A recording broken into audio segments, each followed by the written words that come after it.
On March 19, 2024, in the quiet suburb of Brandon, Mississippi, a crime took place that no one saw coming. Carly Madison Gregg, just 15 years old, picked up a .357 Magnum revolver and shot her 40-year-old mother, Ashley Smiley, multiple times. After committing this unthinkable act, Carly didn't run or hide. Instead, she texted her stepfather, Heath Smiley, from her mother's phone, pretending everything was normal, asking when he'd be home. But Carly's chilling behavior didn't stop there. She invited a friend over to the house and shockingly showed them her mother's lifeless body. This behavior left investigators and the community stunned. How could a child commit such a heinous act, and more disturbingly, why? When Heath Smiley arrived home, he was completely unaware of the nightmare awaiting him. After receiving text messages from his wife's phone earlier that day, nothing seemed out of the ordinary. However, what Heath walked into was the aftermath of a brutal murder, a scene that would forever scar him. Upon entering the house, Heath immediately noticed that something was wrong.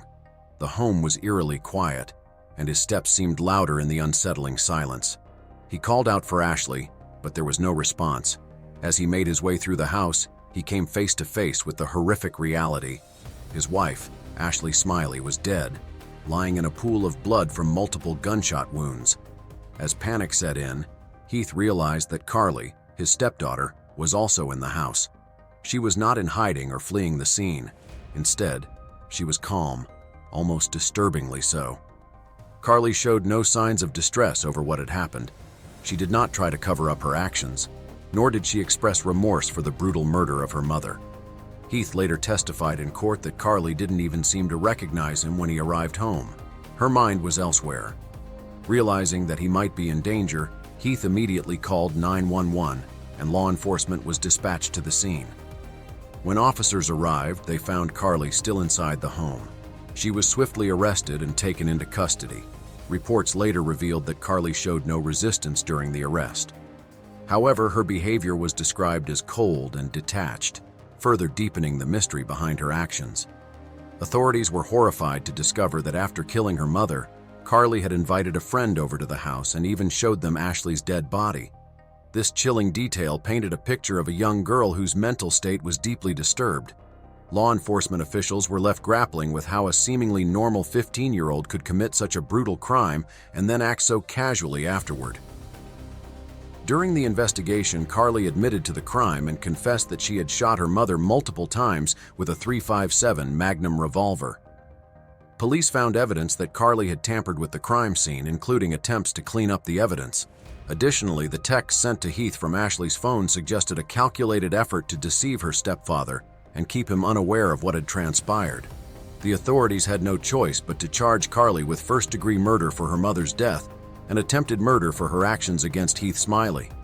The case quickly gained media attention due to the shocking nature of the crime and the young age of the perpetrator.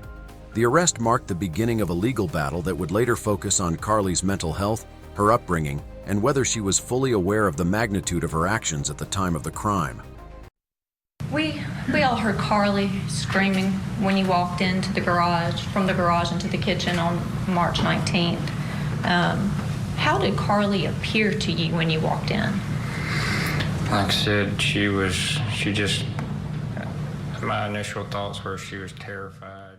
The local community was in disbelief. Carly had no prior history of violence, no criminal record, and was known to be a good student. How could a seemingly normal teenager commit such a violent and calculated crime? The case immediately gained media attention, with outlets covering every detail of the trial. The trial of Carly Madison Gregg took place in Rankin County Courthouse in September 2024. Courtroom spectators watched as the young girl was charged with first-degree murder and attempted murder. Throughout the trial, Carly remained visibly emotional, often breaking down in tears. One of the key arguments made by her defense attorney, Bridget Todd, was Carly's mental state at the time of the crime. According to Todd, Carly had a history of mental illness, which had not been properly addressed. There was undisputed evidence that Carly had suffered from auditory hallucinations as a child, so severe that she had even undergone equestrian therapy, a type of therapy that involves working with horses to help treat trauma and other mental health conditions. Defense attorney Todd argued that Carly was not in her right mind when the crime occurred. Heath Smiley himself testified that Carly did not recognize him during the attack and that she was clearly not in her normal mental state. Despite this, the prosecution pushed forward, claiming Carly acted with intent and purpose. On September 20th, 2024, after days of testimony, the jury delivered their verdict. Carly Gregg was found guilty on all charges: first-degree murder for the death of her mother, Ashley Smiley, and attempted murder of her stepfather, Heath Smiley. The verdict was met with mixed reactions from the courtroom. Carly sobbed as the jury read the decision, while others felt justice had been served. She was sentenced to life in prison without the possibility of parole, a harsh sentence that sparked a debate. Should a 15-year-old really face the same punishment as an adult? Was this justice or a tragic overreach of the legal system? Just days after the sentencing, Carly's defense team, led by Bridget Todd, filed a motion for a new trial. Todd argued that there was significant new evidence that had not been considered during the initial trial, which could lead to a different outcome. In a 9-page motion, Todd listed multiple reasons why Carly deserved a new trial.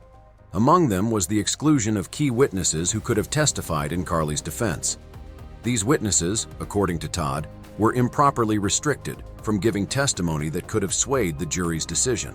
Additionally, Todd highlighted the extensive pretrial media coverage and the improper statements made by the prosecution during the live-streamed pretrial hearings. This, according to the defense, had denied Carly a fair and impartial trial. One of the biggest points raised by the defense was Carly's mental capacity and maturity. Todd questioned whether Carly, at just 15 years old, fully understood the gravity of the charges against her. In Mississippi, a person must be 21 years old to serve on a jury, yet Carly, at 14 when the crime occurred, was facing a sentence that would keep her behind bars for the rest of her life.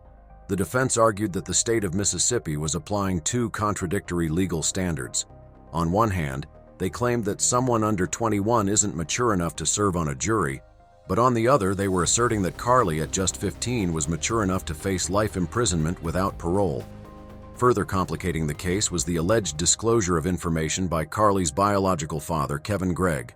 According to the defense, Kevin Gregg had told a WLBT reporter in an unaired interview that Carly had been placed in equestrian therapy as a young child because of her auditory hallucinations. This piece of information, if true, would have been critical in establishing Carly's mental health history and her fragile state leading up to the crime. However, WLBT disputed this claim, stating that a thorough review of the transcript revealed no mention of equestrian therapy. This discrepancy added more fuel to the debate over whether Carly had received a fair trial. As the case was solved by the officials, the community and legal experts alike were left with more questions than answers.